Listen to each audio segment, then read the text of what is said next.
Maraming salamat po. Magandang hapon po sa inyong lahat. Sa ating party chairperson, Senator Kiko Pangilinan, mga iba pang opisyal ng Partido Liberal, mga opisyal ng mamamayang liberal, fellow liberals, mga minamahal kong mga kababayan. While I was watching the video earlier about my journey, hindi ko po maiwasan magbalik tanaw sa aking mga naranasan. More or less that video chronicled in sequential order things that happened in my life for almost 7 years, or a total of 6 years, 8 months and 21 days, or 2,454 days. Mahirap yung pinagdaanan ko po. It was a difficult struggle, mentally and physically, especially when you're innocent. But it was also a time for reflection and opportunity for moral strengthening. One will never know the limits of perseverance and dedication to a cause unless one goes through such or similar ordeal. It was also turbulent, lalo na nung panahon ng pandemic, na halos wala po akong bisita, lalo na nung ako ay hinostage sa loob ng aking quarters. Mahirap po yon, and it was a time of missed opportunities to spend time with friends and loved ones and relatives on their last moments in this world. There were a lot of them. I was not even able to go to their wakes or burials and comfort their bereaved families. The death of Pinoy, the death of Sek Dinky Soliman, the death of my sister-in-law pained me most. In all those years of my journey, I chose defiance over submission or submissiveness. I chose resilience, endurance, or perseverance over weakness.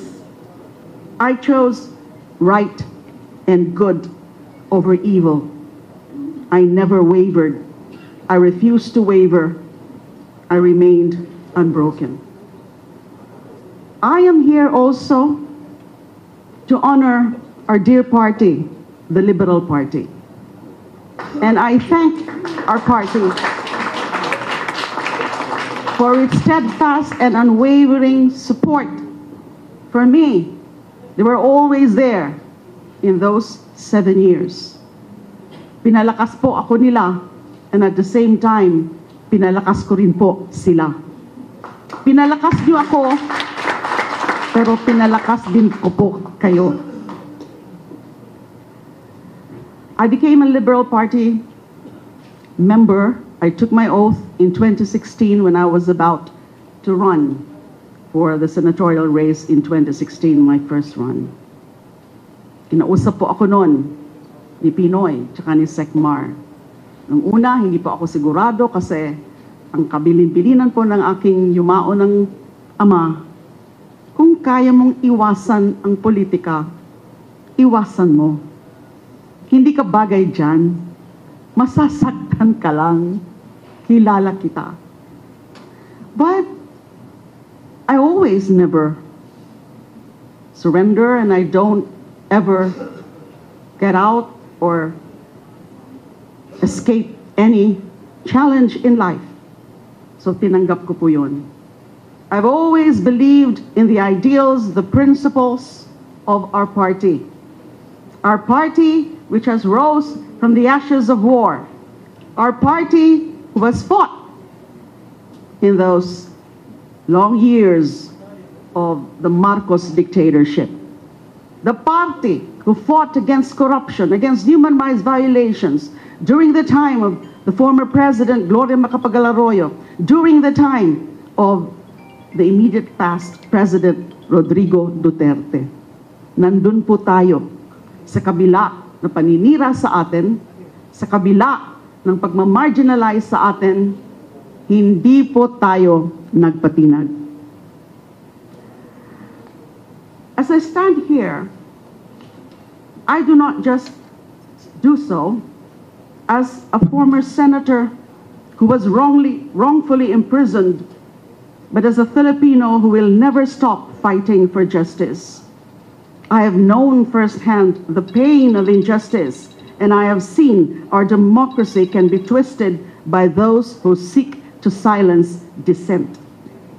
But I am here because I believe in the resilience of the Filipino people, in the power of truth, and in the strength of our collective will to demand better for ourselves and for our country. Our vision, our party's vision, is clear. A country where justice reigns, where democracy thrives, and where every Filipino, no matter their background or status, can live with dignity and opportunity. But that vision starts with the decisions we make today, with the battle we choose to fight in this moment. I know many of us look back with fondness on the days when the Liberal Party was in power, when we fought for reforms that made a difference in the lives of Filipinos. The 2022 elections may seem like a distant memory, but it understands the sentiment that there is nostalgia for a time when democracy seemed secure and our fight for justice felt closer to victory. But friends, fellow liberals, our fight is not in the past. Our fight is here in the now. The past is where we draw lessons and strengths, but today is where the battle is fought and where the future is determined. This morning, I accepted the nomination as the lead nominee of the party list Mamamayang Liberal, ML, which is the sectoral wing of our party. Together with Ted Bagilat and with Erin Tanyada, we have accepted the challenge of leading Mamamayang Liberal to be one to further reinvigorate, rekindle, strengthen, mobilize, energize our party and our sectoral groups. Nandyan kami para patibayin yung mga pinaglalaban lagi ng ating partido, the ideals of democracy, of freedom, of justice, social justice, good and participatory governance, national sovereignty. Sa pamamagitan po ng party list, meron tayong venue, meron tayong platform na lalo tayong mapapalapit sa mga nasa laylayan, yung mga napag-iiwanan na hindi dapat iwanan, para lalo nating itaguyod yung time-honored and deeply entrenched principles, ideals, visions of our beloved country, the Liberal Party. Nagpapasalamat po ako sa inyong lahat. Nandyan kayo palagi. Nagpapasalamat ako sa inyong lahat sa aking pagkilala ng aking mga naging sakripisyo. At ito pong pagsali ko ngayon uli for next year, because nung mga nakaraang buwan po, hindi po ako sigurado kung sasali po ako uli sa politika o kung ano man for next year's elections.